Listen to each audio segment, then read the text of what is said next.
People in Black. If you're going to travel, of course, feeling your best, well rested as well. Very important, super important. To help us right now, we have Diane Dauphinais, who is a sleep specialist with the Sound of Sleep Consulting Services, and it's great to have you back on our program again. Thank you. It's lovely to be here. Well, how long has Sound of Sleep Consulting Services been around for at this point? Yes, it's been around for 4 years now. Yeah, congratulations. Yeah. Thank you. So obviously you're in the business of helping us sleep well. Yes, I began my business with pediatrics and now have moved on to helping teens and adults as well. Okay, so very exciting. Very exciting stuff. You're helping everybody, pretty much. Exactly. Get a better night's rest. Where would you like to begin here? Because there's lots of helpful tips. What is it about what you consume? Is that something you'd like to start with? Yes, there tends to be 3 areas where we overconsume when we're traveling.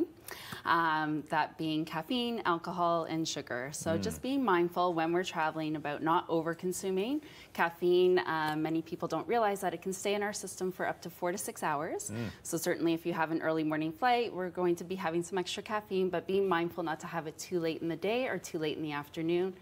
Alcohol can absolutely disrupt sleep as well. So I know that's a time where we want to overindulge a little bit more, again, in terms of maybe having an extra alcoholic beverage, but just making sure that we're not having it during flight times. That can have a greater impact in terms of side effects, and it can cause wakefulness throughout the night, which we don't always realize. It can help us fall asleep more quickly, but can cause sleep disturbances. And when we're thinking about sugar, just making sure we often feel the spikes and crashes of sugar during the day, but that actually happens at night too. It's good that you said that about alcohol, because some people swear by drinking alcohol at night to help them sleep. I hear it all the time. Actually not helping them.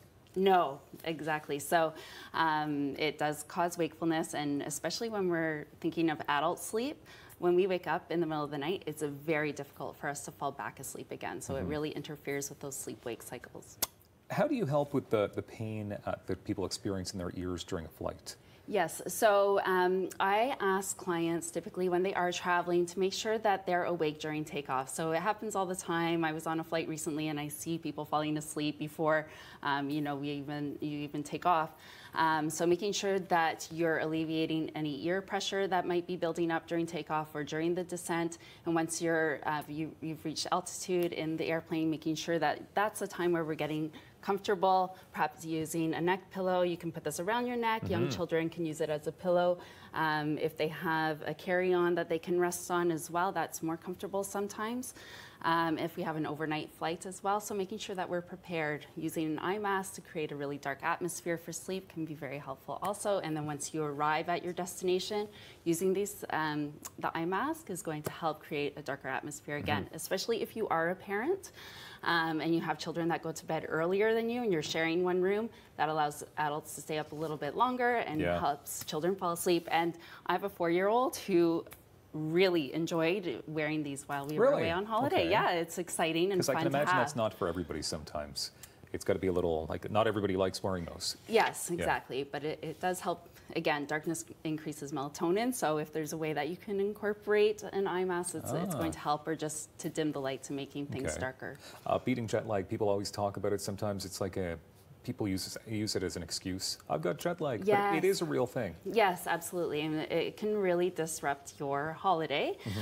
So the rule of thumb is typically it takes 1 day for every hour of time zone change. And sometimes we don't have that time, especially if we're on vacation. So there's ways that we can optimize and make sure that that happens more quickly. Definitely using the sun to our advantage. So if you're traveling east, making sure that we're exposed to morning daylight. If you're traveling west, making sure that we're getting out later in the day to help shift our clocks.